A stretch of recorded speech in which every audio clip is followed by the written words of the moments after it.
From as far back as 2021, we began seeing the rise in demand for township delivery services.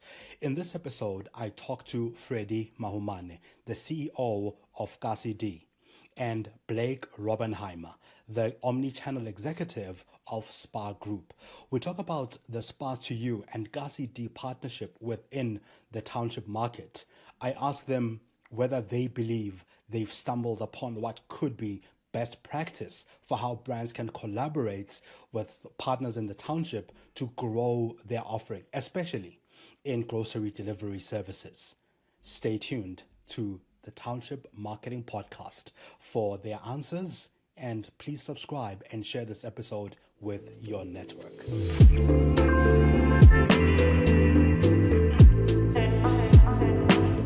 Blake and Freddy, thank you so much for making time to join us in this episode of the Township Marketing Podcast. Freddy, I'll start with you. How would you describe the township economy? What makes it? Should we even call it the township economy? Yeah, I think there's still an argument in the market around the fact that you can't call it an economy because apparently we in the township are not producing anything. I think that's incorrect. So I would like to clear that up to say yes, you can call it an economy. The KasiD app technology was produced in the township. It was developed in the township. The fed cook market, the production of those fed cooks are in the township. Obviously, the raw material is not currently produced there, but then you look at any other business, they don't produce their own raw material in most instances, but they are referred to as an economy. So for me, it can be called a township economy. I think though, we can't call it the township market. I think that once you start calling it a township market, it might refer to the market as disorganized or not organized market. I think we should look at calling it maybe the main market, because most of the people that actually do business or interact with business in South Africa are actually in the township, because the majority of the people in South Africa are township based. And therefore, for me, it is an economy and it is the main market in terms of the South African space. Thanks, Freddy. Blake, the same question to you. How would you define the township economy? And would you call it an economy in your view? I think absolutely it's an economy. I think it's a misunderstood economy. I think it's a huge opportunity. I don't like the naming convention and calling it township. I think I agree certainly with Freddy there. I think it's full of entrepreneurs who have built things and evolved business models that make the lives of their communities a whole lot better. And it most certainly is an economy like any other. I think it's quite ironic that it's often labeled as informal, because I think there's a lot that the rest of us can learn in terms of the levels of organization that are in place, and the businesses that have been built to service those communities. Like Freddy says, there's a huge amount of shoppers and of our community living in these areas and in adjacent areas. And I don't think they should be treated any differently to anywhere else in the country. From about the 2021 Township Customer Experience Report, we began seeing a rise in the demand for township delivery services. So for you, Blake, what insight informed SPAR through your SPAR to You delivery platform to collaborate with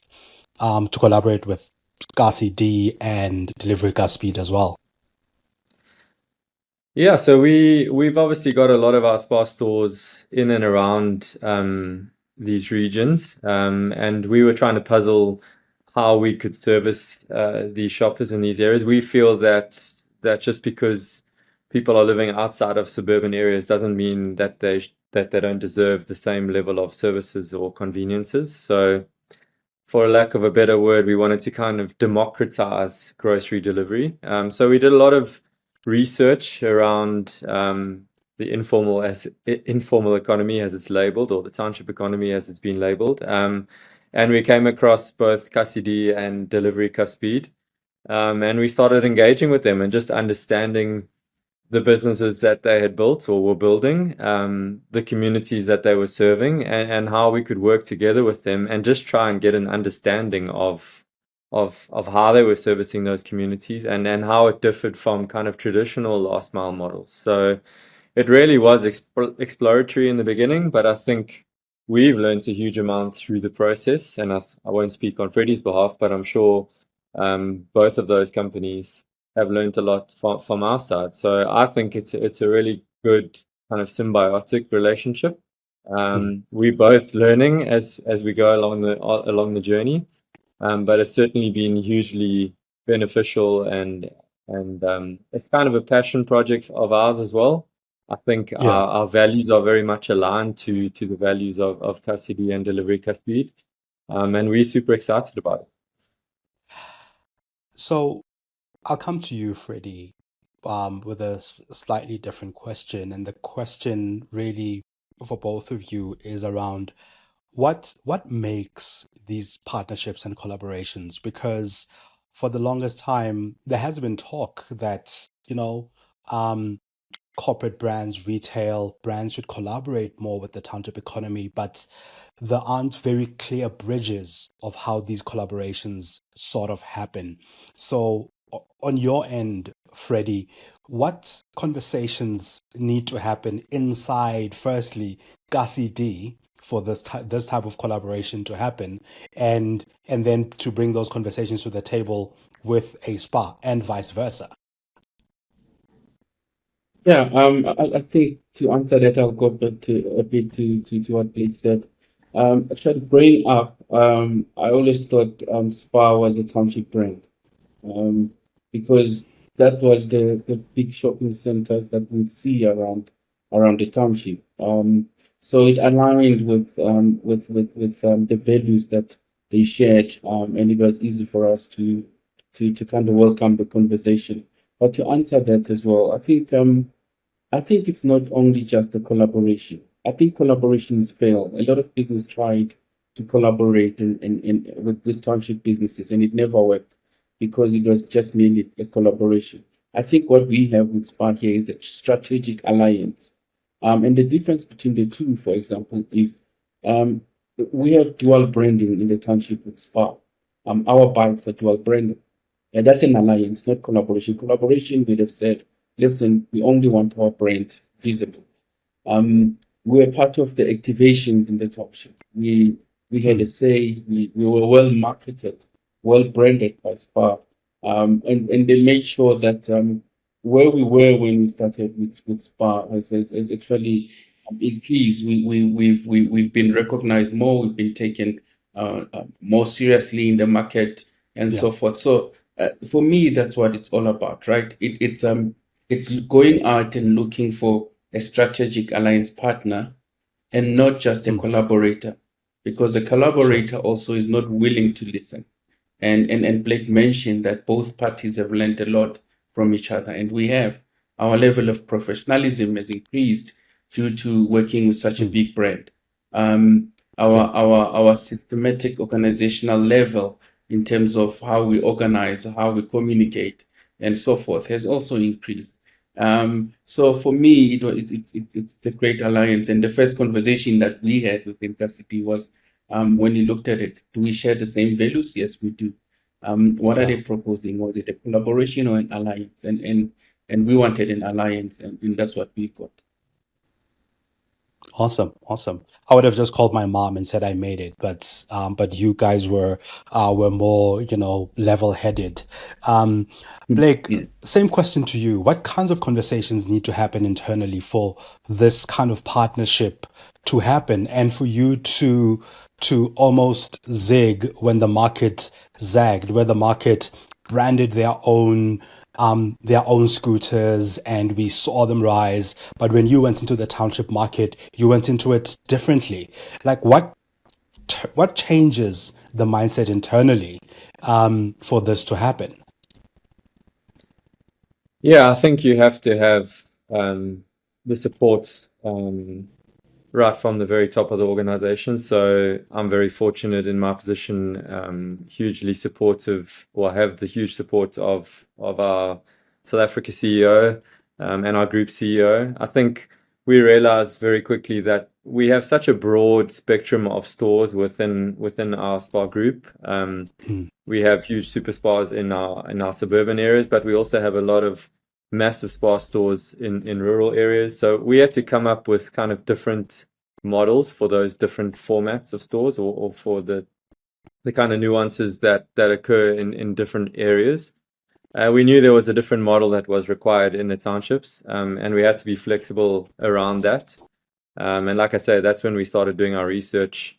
And we really just loved the way that both Freddy and Khodi were running their businesses, how they were hiring locals, that the locals were known and trusted in their communities. And I think that's super important within these areas. I think there's also quite a large stigma around doing business in these areas, and I think we're actively trying to break down that narrative. And I think, it doesn't happen without the full support of the executive team. So as I say, I'm very fortunate that we've been given the kind of the runway and the leeway to do that. And again, even from our board and all of our stakeholders, like I say, the SPAR business was built on entrepreneurs. All of our retailers are entrepreneurs. They run family businesses, so that they can relate to a business like KasiD or Delivery KasiD because they operate in the same fashion that these guys operate. So I think it's maybe easier for us to build an alliance, like Freddy says, because we're not necessarily a corporate retailer. And the kind of values of entrepreneurship run deep within SPAR. So maybe it was slightly easier than a traditional corporate retailer. But without that backing, I don't think it would have happened. Yeah. So to Freddy's point, SPAR had been in townships for a long time. I mean, where I grew up, there was a SPAR, or near where I grew up, there's a SPAR that operates there, and we always knew that SPAR to be like one of the first sort of supermarkets, I think, to emerge in that township. In fact, it was one of the sort of retailers to emerge. So you had, as SPAR, you had knowledge of the market. You had worked in this market. What change occurred, or what lesson did you learn? You mentioned lessons. What lesson did you learn from serving the market now that you had this partnership in place? Like, what did this, or at least teach you or give you insights a bit more into the market? Yeah, I think shopping habits. So if I'm honest, I think going into the pilot, we were kind of unsure as to what the demand would be for grocery delivery. Again, that's probably down to stigma and what we think we know about our shoppers. Obviously, the grocery market in South Africa was radically disrupted during COVID, or just after COVID, 60/60 launch, and it flipped the market on its head. So quick commerce became a thing, and a big thing, and it scaled really quickly. It didn't necessarily scale to the more rural areas. And in building our model, our SPAR2 model with our retailers, we realized very quickly that we would have to have different last mile models for the different areas, whether that be rural, township, or suburban. So I think the learnings really was around shopper behavior, that there was good demand for grocery delivery in these areas. I think the shopping behavior maybe it differs slightly from the suburban areas. It's certainly more weighted towards month ends. It's weighted towards maybe more neighborhood buying, where households are clubbing together and buying a bigger basket at month end. So there are nuances, certainly, and we've learned what those nuances are. We've learned not to necessarily just go along with the stigma of security as a massive issue in these areas. Yes, we have to be aware of it, and yes, in some areas security is an issue. But I think just again breaking down those barriers, that if you're building the right alliances and you're partnering with the right people, it can be done. So I think we broke a lot of ground early on. We learned a lot of lessons. Our retailers in these areas maybe were a little bit unsure of how things would work. So we've learned a massive amount. I don't want to give away too much, but yeah, we feel like we leapfrogged in some instances, and we will continue to learn. I don't think you can ever say that you've got the blueprint waxed or that you've got the model sorted out. So we'll continue to refine it.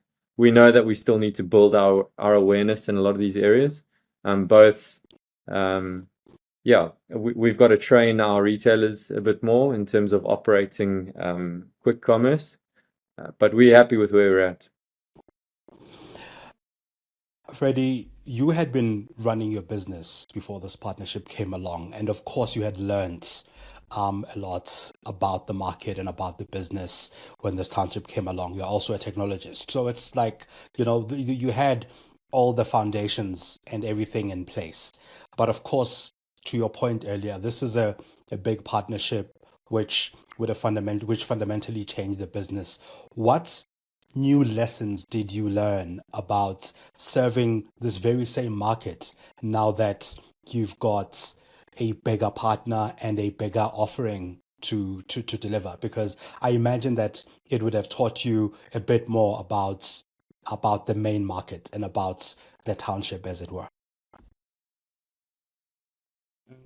Yes, definitely. It taught us a lot. I think one key lesson from there was us being able to use our previous lessons, so to apply them now more to this partnership. For example, we knew that some of our clients were not all our clients were technology good technologically, and we knew that the introduction of the SPAR to You app would mean that we will have to play a role somehow to provide that education, obviously, and that has helped in a way to also create simplicity around how the SPAR to You app works, and we took those lessons and we applied them to our own app.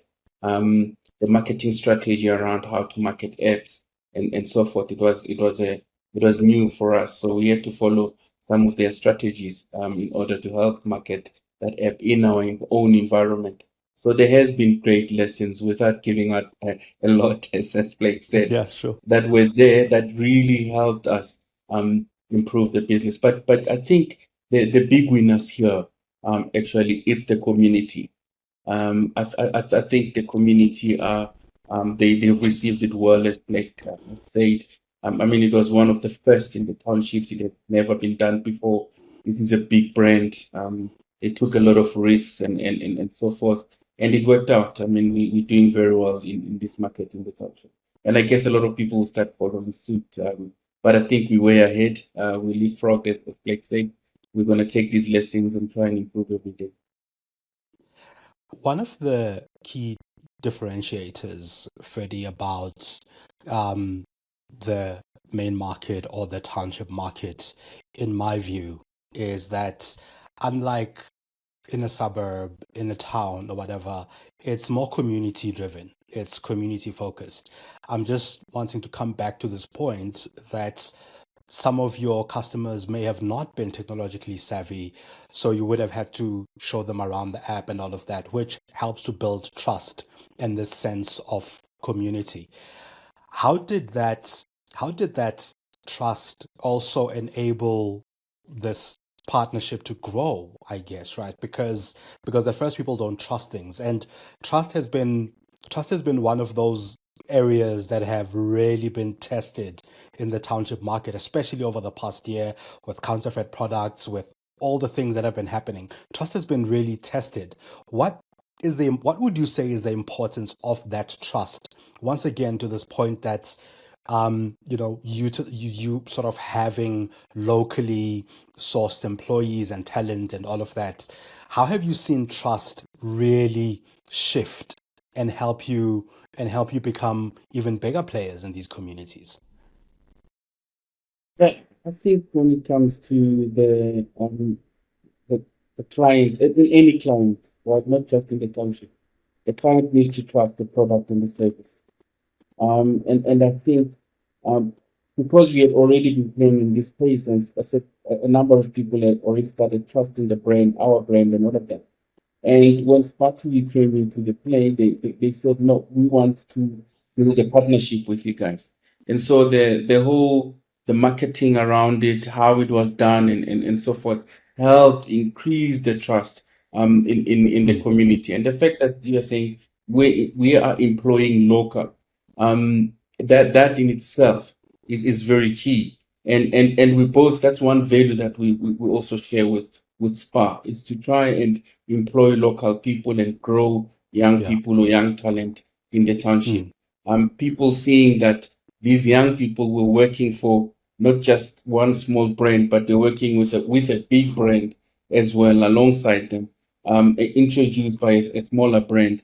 It kind of increased the trust, right? Especially on the SPAR side as well, to say, listen, these people are making a good impact in our community.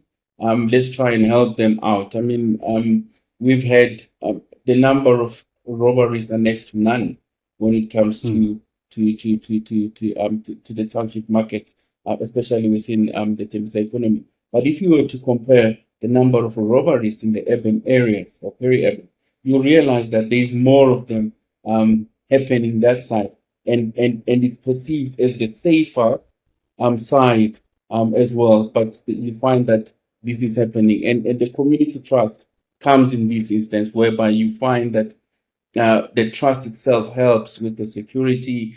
The trust itself helps with the education of the community. And SPAR is constantly also running promotions within the township, giving back to our community. So that plays a role in making sure that that trust increases. Yeah, and I'm guessing from what I'm getting, it's this sense that you also, as brands, you are both embedded in the township market. You don't feel like a stranger kind of coming in, extracting.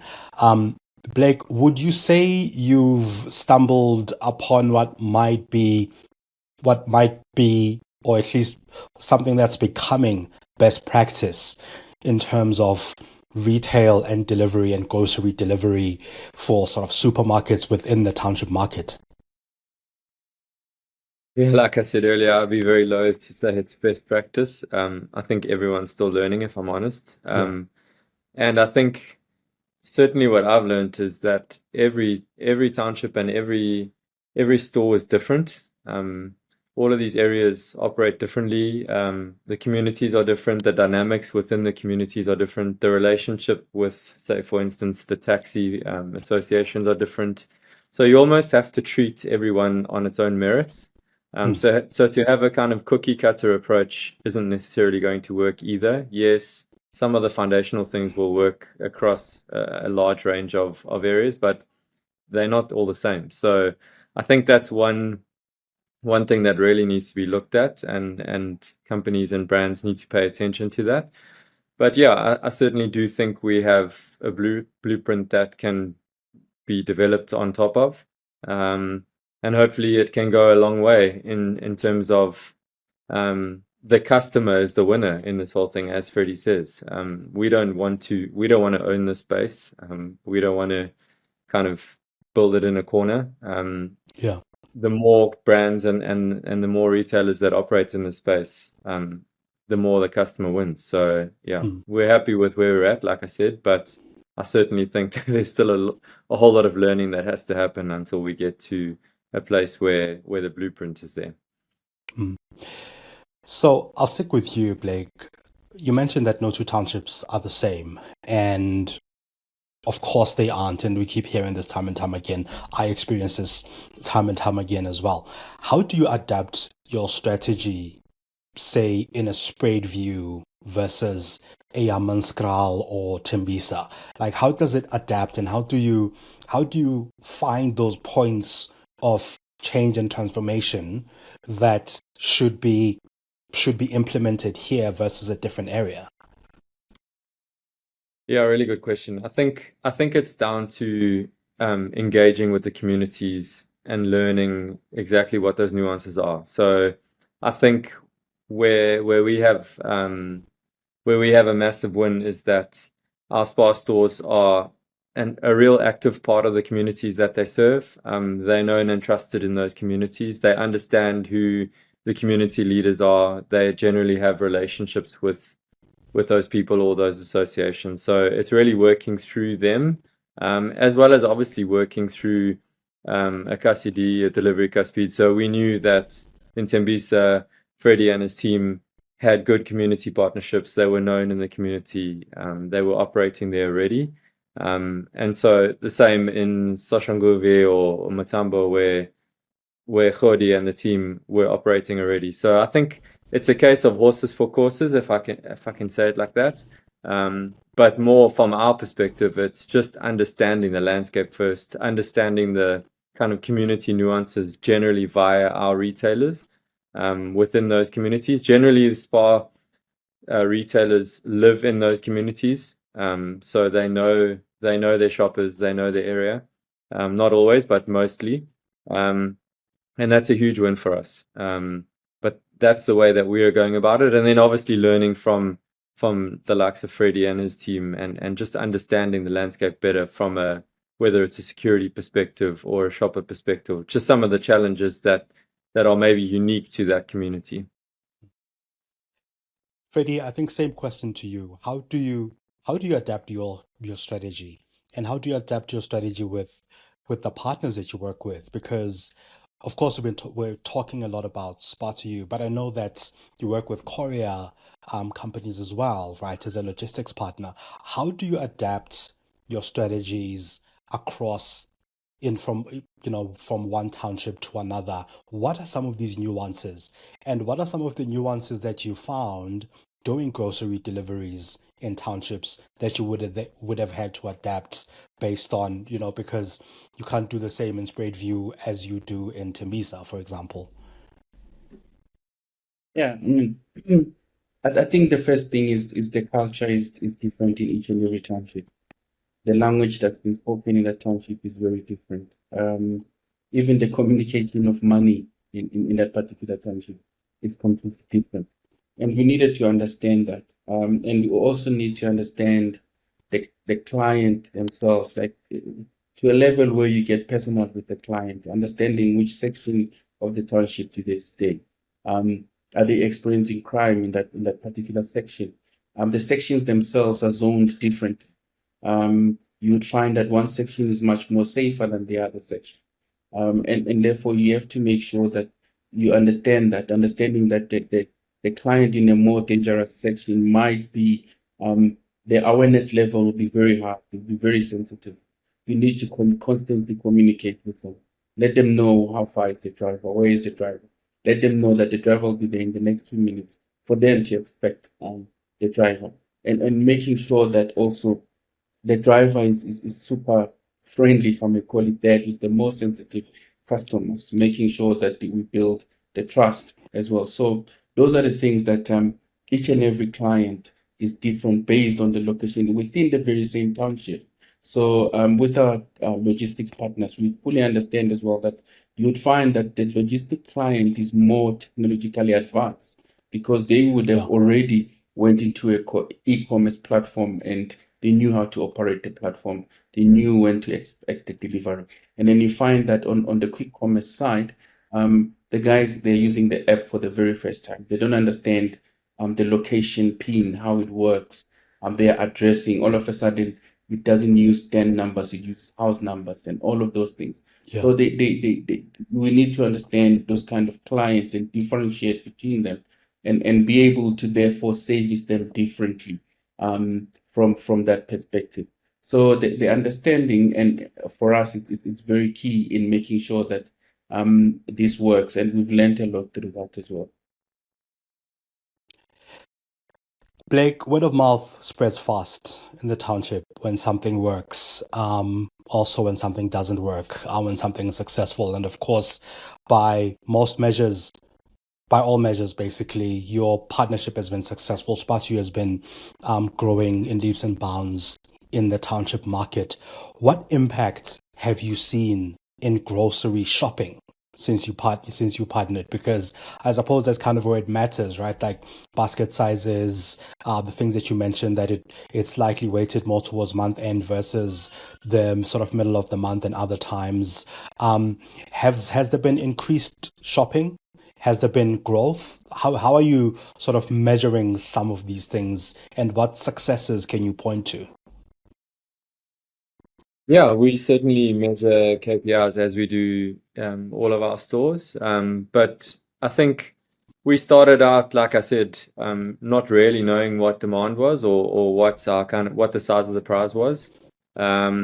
We started out small. We wanted to just understand within obviously a smaller space how things worked. Just found our way through the landscape. But yeah, so in our first quarter, which is October to December, our average daily deliveries have doubled. So again, I think that's fantastic growth.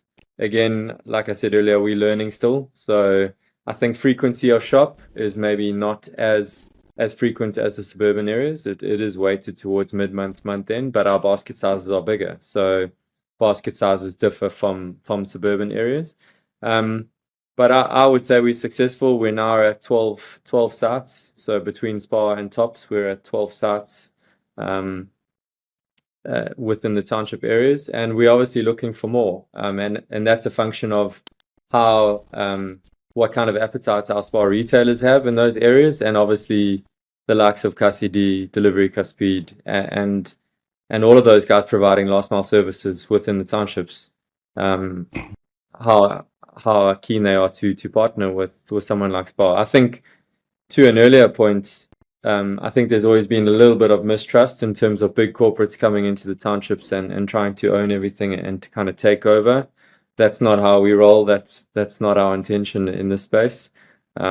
So it's really just identifying which sites would make sense, which sites don't make sense, and then building those alliances and those partnerships take some time. So you can't jump the gun and you can't kind of get ahead of yourself. I think you have to grow it more organically, which is good. And you kind of refine and learn as you go. But we're happy. Yeah. Freddy, townships are becoming more and more connected as time evolves, and I think we are seeing this in very many aspects, even in how brands engage with townships digitally as well. So, as more deliveries and logistics companies evolve in townships, how should brands adapt their strategies to meet the customer where it really matters? I think Blake did touch a bit on it to say it's not a blanket approach, right? You can't take the very same strategy that you're using somewhere else and try and apply it in the township. It might not work. Number one, they might not even understand how to use your technology. So you need to kind of adapt your strategy towards that. And I think in most instances, when you try and launch a business, the strategy looks at more on the finances, the chance of a business being a success, and so forth. And when you come to the township, that changes a little bit. What you need to look at is the culture of that particular township first to help drive your strategy. Because you might find that in certain, like I said, in certain townships, they might not really be more aligned when it comes to e-commerce. They might not be that advanced when it comes to e-commerce as well. So you need to know that, and you need to find other creative ways. In some other township, the addressing problem is really huge. You would also need to maybe, instead of doing home deliveries, you start installing installation points to try and assist that. So the very same strategy that we applied here in Tembisa, if we were to move to either Soweto or another township, it will completely be different, and we fully understand that. Yeah. From the people that we're going to employ, it's going to be different. Different people. We're going to look for different skill set altogether as well. So it is very important that we look at strategy from a culture perspective, than looking at the strategy from the route to market or the successes that this partnership might bring. You mentioned something very critical, Freddy, that comes up a lot in e-commerce conversations, and it has been it has hamstrung quite a few e-commerce platforms, which is this idea of addresses in townships sometimes, which are different. How do you address that? Like, how did you find your way around that challenge? I think it boils down to training your drivers to fully understand the addressing system. And number two is making sure that the drivers have awareness around the points of interest within the very same township. So it is very critical to have those aligned, and the drivers being trained towards that, so that they fully understand that when the GPRS address says number 16, it actually might be number 36. The house number outside Yeah. will say 36. So they have that full awareness. And actually, when they try and call our clients to confirm the delivery or that they're on the way, what kind of questions do they need to ask as well?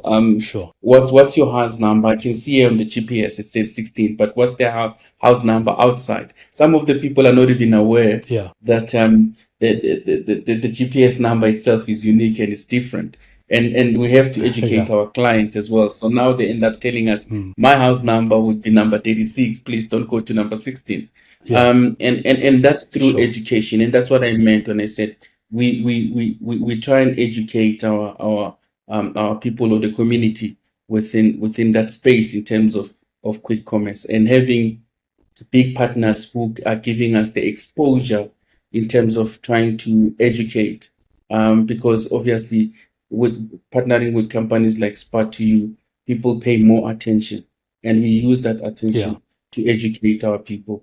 So the strategy is completely going to be different everywhere you go, and you need to be aware of it. One of the things, Blake, that distinguishes, in my mind at least, this partnership between SPAR and Delivery KasiD versus any other delivery platform is, in my mind, that with any other delivery platform, you don't know who owns the platform. You don't know who runs the platform. So in effect, you use the Matambo example, right? So in effect, the Matambo SPAR, which is one that I'm familiar with, that's in Spreadview, you would know who the owner is because of this entrepreneurial approach that SPAR has in comparison to that.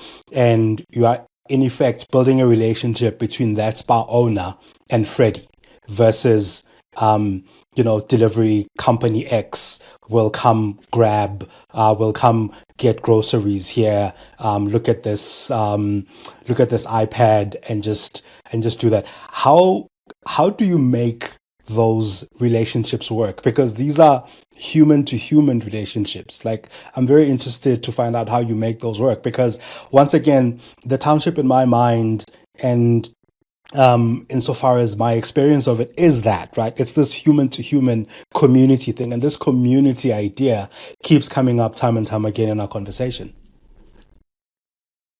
Yeah, it's a really good question and a really good point. I think the interface with stores and the last mile partners is an interesting one, and it's probably the hardest part of our job to try and manage, to be quite honest.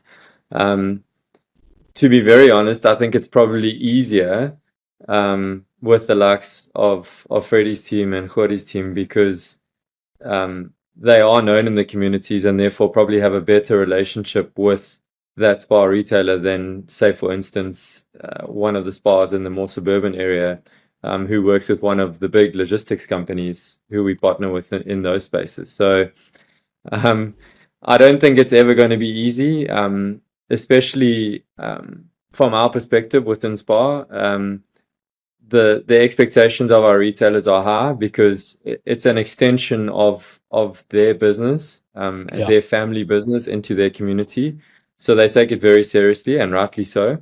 And they almost sometimes hold it to a higher standard. So I think Freddy can probably give you more examples of what those expectations are like. But again, like you say, at the end of the day, business is about humans working with humans. So I think sometimes there maybe is a relationship factor with the SPAR retailer, because they're also entrepreneurs, so they understand, as opposed to a store manager who's locking up at the end of the day and it's a corporate store.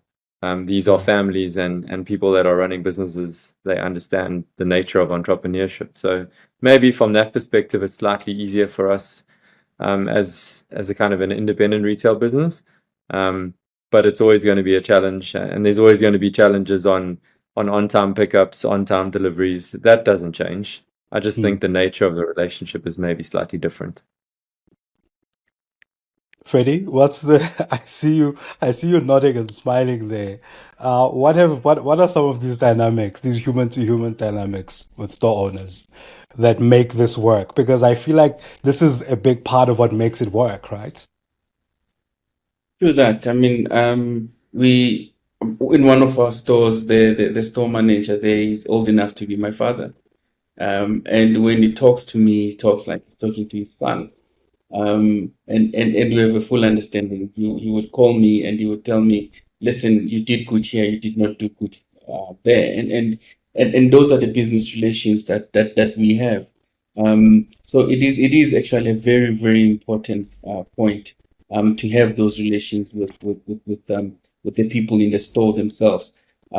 Sometimes they ask for favors. Sometimes they tell us, listen, we are busy with a particular process. Can you please ask the driver to wait? Once it's done, we'll communicate it and so forth. There's just flow of communication, and obviously also from our side, the relationship management is very key. End of the year, during when we're handing out our Christmas baskets, we make sure we hand them to the store managers. Some of the people within the store, they've asked for our shirts. We make sure we share our shirts with them. We have some of our drivers being allowed to even use some of the infrastructure within the store, such as charging their cell phones, making sure everything it's done, and that comes through the relationship that we try and build with our with the store owners or the store managers again. Yeah. What has been one of the most unexpected lessons for you, Freddy, as a result of this partnership? Like, what have you learned that was unexpected or that was almost left field?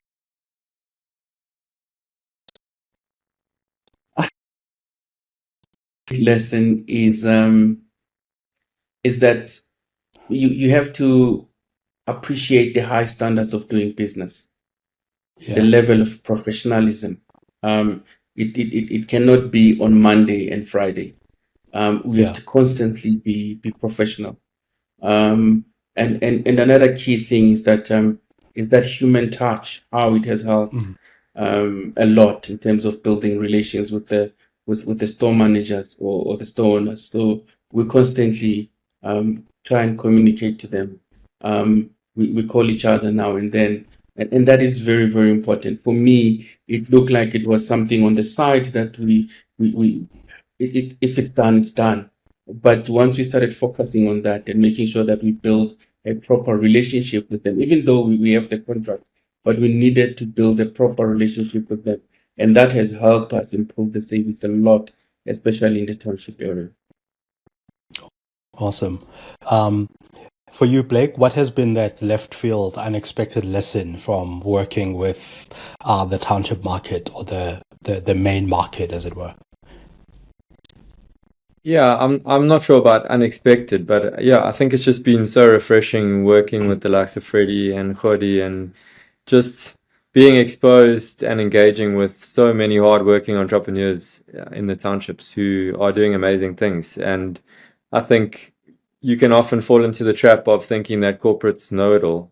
So for me, I think it was Satya Nadella from Microsoft who said, the learn-it-alls will always beat the know-it-alls in the long game. And for us, really, it's just about learning, working with these guys and learning as much as we can, and hopefully imparting some of what we know to them and developing together.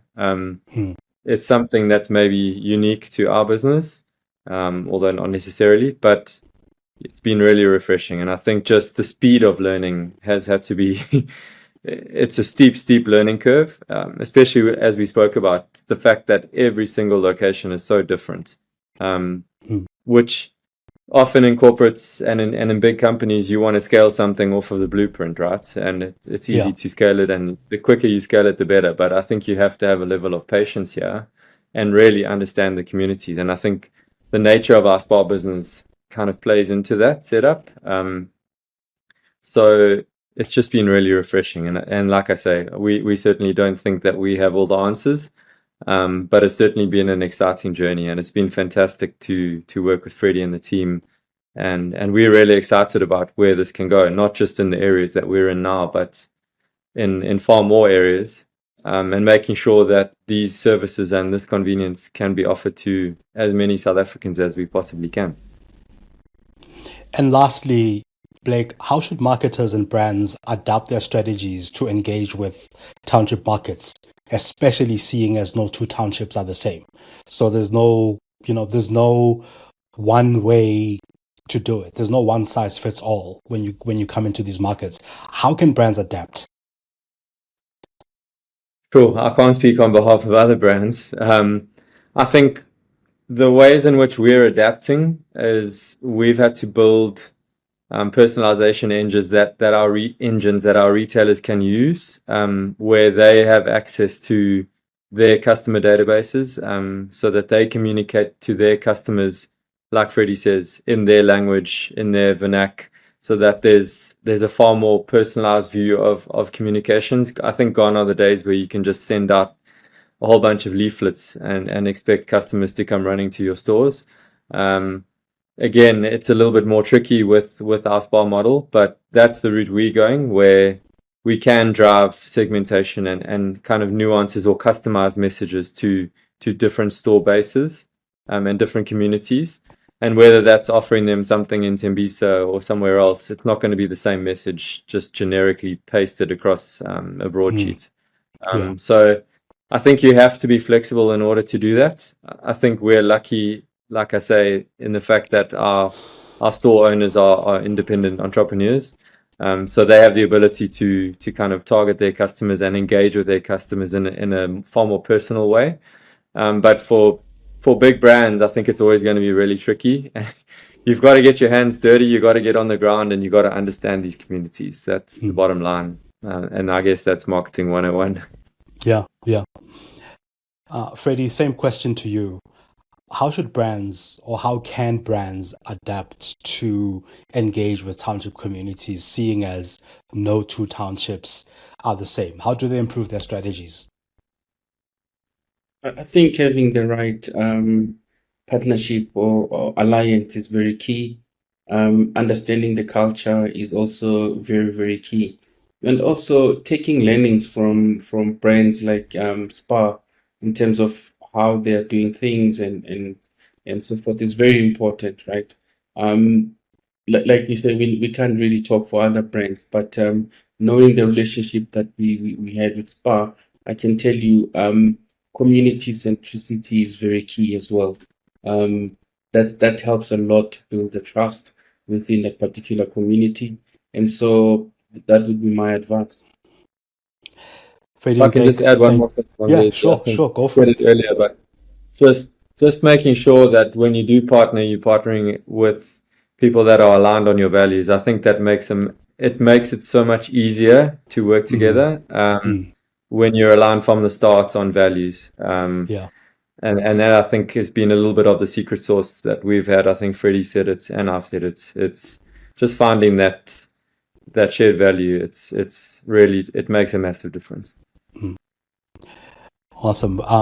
Blake and Freddy, thank you so much for making time and for generously sharing your insights and learnings as a result of this partnership. Doing this Township CX report time and time again, this is one of those exemplary collaborations, partnerships, alliances that we see just coming out of this research, because like I said, from as far back as 2021, we started seeing the demand in the township market when we were asking questions in our survey for delivery services, like why am I able to get it when I'm in Sandton, but I'm not able to get it when I'm in Alex, kind of situation. And this answers that question in a way that, in my opinion really sets a bit of a bar or a standard for how it can be done, instead of how brands have always said why it can't be. So yeah, thank you so much for your time, and I look forward to following the growth and progress. Thank you so much for having us. Really appreciate it.